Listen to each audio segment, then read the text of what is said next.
Hey guys, it's Morgan. In today's video, I'll be updating my progress on Anarchy server pepe.lol as well as discussing the server news. A lot of upgrades have been made. You may see the shaders I have as I have visually upgraded during this episode. We've been putting in a lot of work and Poggersville is continually expanding and upgrading. We have a new member, Pigeon67, and the server itself has been upgraded with new plugins, so there is a lot to talk about. Let's hop right into it. We start this episode where I left off, outside of the archery tower and market. It didn't have a courtyard before, so I expanded the stone brick path and leaf border, which is visually pleasing and has become a staple of the town now. As our fountain is made of lodestones, I made a compass and renamed it Poggersville as a memento of the town for my e-chest. Logic made an official Castle Guard banner design, so now our faction has both a map art and a banner which can complement one another. I expanded the archery courtyard with a medieval market stall using wool, and I captured a zombie in a little basalt hut to be a merchant for our town. During this time, Pigeon was making his way to Poggersville, so we assembled him a shulker box full of goods for his arrival, which I named Pigeon's Christmas Box, even though we're in August. Shortly afterward, Pigeon arrived. We tried to celebrate together as a group and party, but phantoms kept bombarding us, annoying mobs as they are.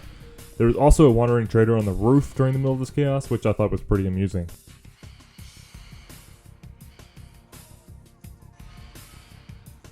We've always had a bunch of trees on the border of our town so we can get an endless supply of wood, and to make it feel like the forest belonged there, I wanted to make a lumber mill with a crane.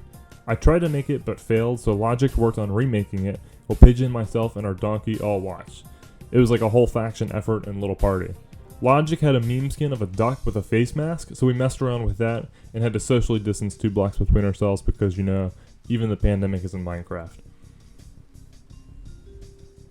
Now I should mention that I invited the server's admin, Sawyer, to Poggersville to build a house. He arrived, did Logic's parkour course, and made a small shack. Having the admin build in our town is a great honor and a pretty cool fact about our growing base.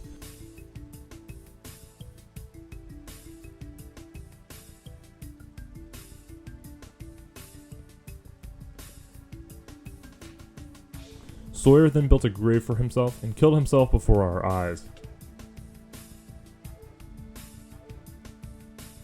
Sawyer's grave was fancied up, and then I rebuilt the mill crane from scratch with some inspiration from my crane build by Grian. I basically copied his design, but I used stripped logs and a lot of oak wood to kind of fit into our area more than the spruce that he used. Pigeon got started on more villagers from converting zombies, and this is how we got Jimbo the Bimbo.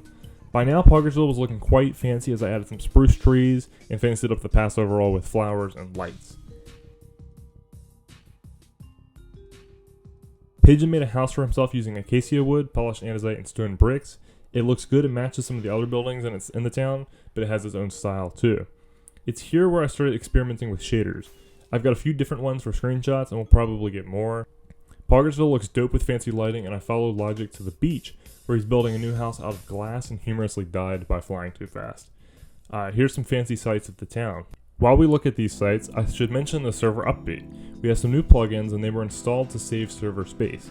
As you may know, Minecraft servers can be quite expensive to run and maintain. Some players were using speed and flat hacks and jittering too many chunks to keep up with for the server, and the alternatives are players paying for the server now, or plugins to prevent speed and fly hacks so too much space doesn't get used up. As someone without hacks, it's pretty funny to see everyone baby raging, as Sawyer put it. Obviously hacks are useful, but if you rely on them to get around or just do anything, then you're not really good at the game. I've managed to build a bunch of stuff and travel without them, so it just goes to show that vanilla is viable and is obviously how the developers intended the game to be played. Pigeon is the villager man now, and he converted a second zombie. We brought the 2 villagers into the basalt tower as a basis for a trading hall. I made another medieval building that kind of resembles a church, but I wasn't going for that in the design. My main goal is to make Poggersville look as big and populated as possible, so adding lots of buildings is on my agenda. It has a reasonably decent interior, but the exterior with various block variation is where the design is really at. I had to chop down Sawyer's tower because it was a bit obstructing for the town overall, but the town looks great and I'm pretty proud of this new house. Logic completed his blacksmith building and I made a mine. We've had a mountain next to the town for a while. Logic's tower looks great on it, but I wanted to fancy it up, so I terraformed a bit and added this mine shaft's entrance and a little mine office as well, with some decoration outside just as coal blocks and crates. I made a bridge leading across the river up to the mountain, and it looks dope with shaders thanks to little details, such as using spruce logs under the water as they are darker and look wet compared to the oak logs which are lighter above the water. More wandering trader shenanigans happen on top of the blacksmith. These guys are just kind of stupid. And I built yet another building in medieval style. This time I tried to use granite. I'm really working on improving my building skills and experimenting with more colors and shapes to improve it. Poggersville is looking super dope. Subscribe to stay updated on it and more Minecraft content in the future, as I have some ideas for a single player world eventually. I'll see you guys next time.